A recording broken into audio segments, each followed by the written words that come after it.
Sebelumnya, terima kasih banyak atas waktu dan kesempatannya kepada Ibu Eka Diar Wahyuni selaku dosen pengampu mata kuliah Statistika Komputasi, serta rekan-rekan semuanya. Perkenalkan, kami dari kelompok 4 yang beranggotakan saya sendiri, Safira Intan, kemudian ada beberapa rekan saya, Muhammad Devan, dan Salman Malik. Pada kesempatan kali ini, kami akan mempresentasikan hasil riset kami yang berjudul yakni Analisis Penerimaan Aplikasi LinkedIn terhadap mahasiswa UPN Veteran Jawa Timur dengan pendekatan Teknologi Acceptance Model atau TAM. Next, kita bisa beranjak ke latar belakang. Seperti yang kita ketahui, bahwasanya pengguna LinkedIn di Indonesia kali ini telah mencapai angka yang sangat besar, menembus 35,5 juta pengguna. Bagi kita para mahasiswa, LinkedIn ini sebenarnya adalah jembatan vital untuk personal branding dan networking menuju suatu dunia profesional.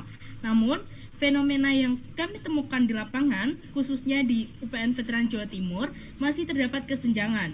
Banyak mahasiswa yang hanya menjadi pengguna pasif atau bahkan enggan menggunakan karena merasa aplikasinya ini rumit. Oleh karena itu, riset ini hadir untuk mengukur sejauh mana faktor kemudahan dan kegunaan mempengaruhi penerimaan mahasiswa terhadap teknologi ini. Next.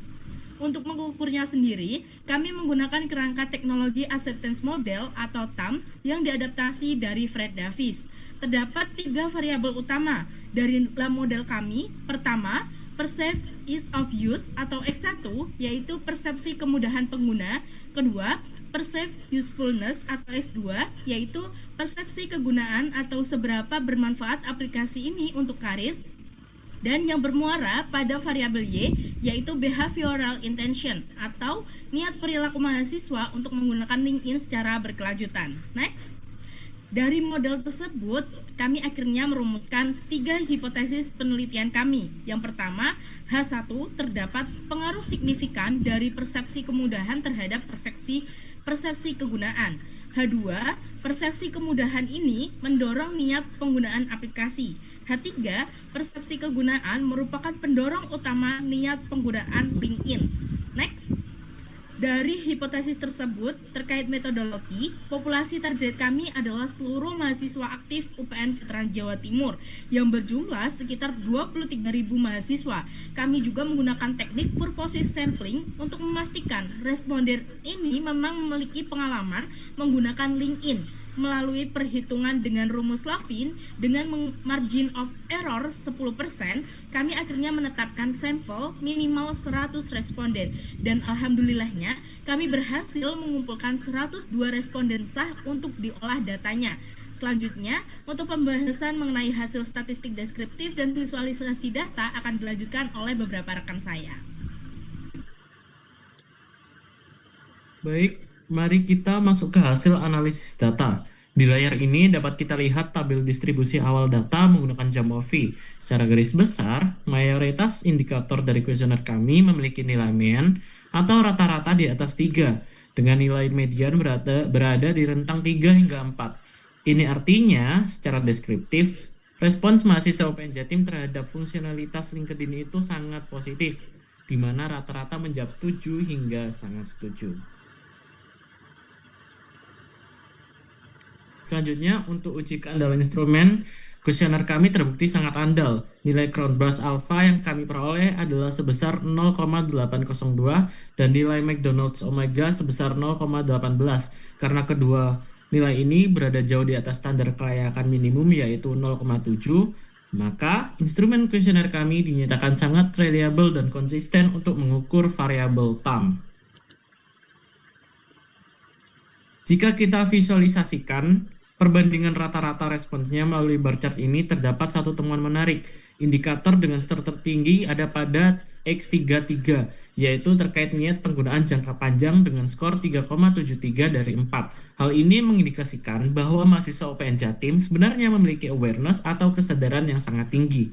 Mereka tahu bahwa LinkedIn adalah investasi jangka panjang untuk personal branding mereka sebelum benar-benar terjun ke dunia kerja. Namun, dalam proses evaluasi model, kami menemukan sedikit kendala pada validitas awal.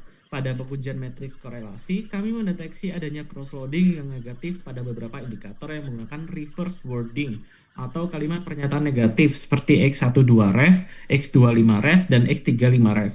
Tindakan yang kami ambil adalah secara tegas mengeliminasi atau mendrop indikator negatif tersebut. Justifikasinya sangat jelas. Kami harus mencegah cross-loading yang tinggi agar nilai average variance extracted dan composite reliability pada model struktural kami nantinya bisa mencapai standar kelayakan yang valid. Untuk hasil evaluasi model akhir dan pengujian hipotesis akan dijelaskan lebih detail oleh rekan saya.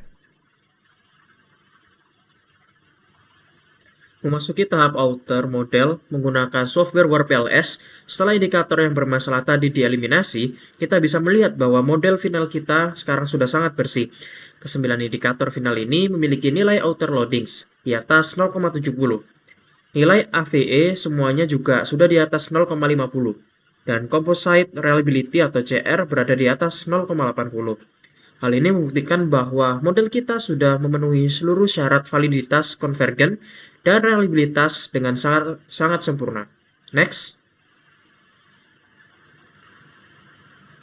Berpindah ke inner model untuk melihat kekuatan prediksi, nilai R-squared untuk variable perceived usefulness atau PU adalah 20%. Artinya kemudahan penggunaan menyumbang 20% terhadap persepsi manfaat.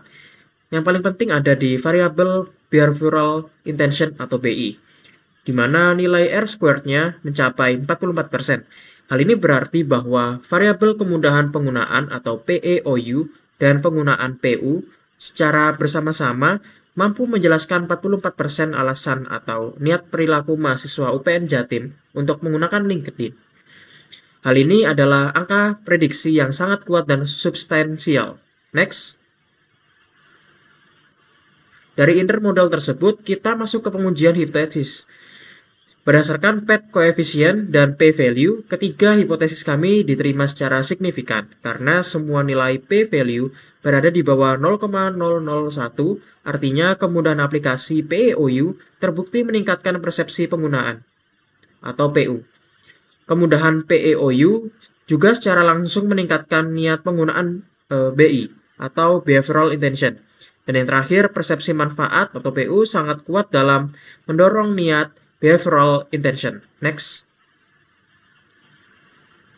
Sebagai kesimpulan dari riset ini, yang pertama, UI UX berdampak, yaitu dengan desain antarmuka LinkedIn yang semakin mudah dipelajari membuat mahasiswa semakin cepat menyadari besarnya manfaat dari platform ini.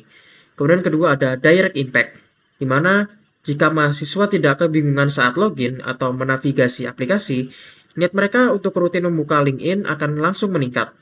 Kemudian yang ketiga atau yang terakhir ada value proposition, di mana akses mudah terhadap lowongan pekerjaan dan networking menjadi fondasi paling utama yang membuat mahasiswa UPN Jatim berniat menggunakan LinkedIn untuk jangka waktu yang panjang. Next. Di slide ini kami juga melampirkan akuntabilitas dari kelompok kami sesuai juknis. Setiap anggota telah berpartisipasi aktif, seperti Safira berfokus pada pengolahan data SEM dan WarPLS. Kemudian ada Devan berfokus pada questionnaire, distribusi Jamovi, dan visualisasi. Kemudian saya sendiri berfokus pada desain riset, landasan TAM, dan pengujian instrumen. Next. Demikian presentasi dari kelompok 4. Harapan kami riset ini bisa memberikan insight nyata agar mahasiswa kita tidak lagi hanya sekedar membuat akun, tetapi juga proaktif memanfaatkan LinkedIn. LinkedIn, koneksi hari ini, karir esok hari. Terima kasih. Wassalamualaikum warahmatullahi wabarakatuh.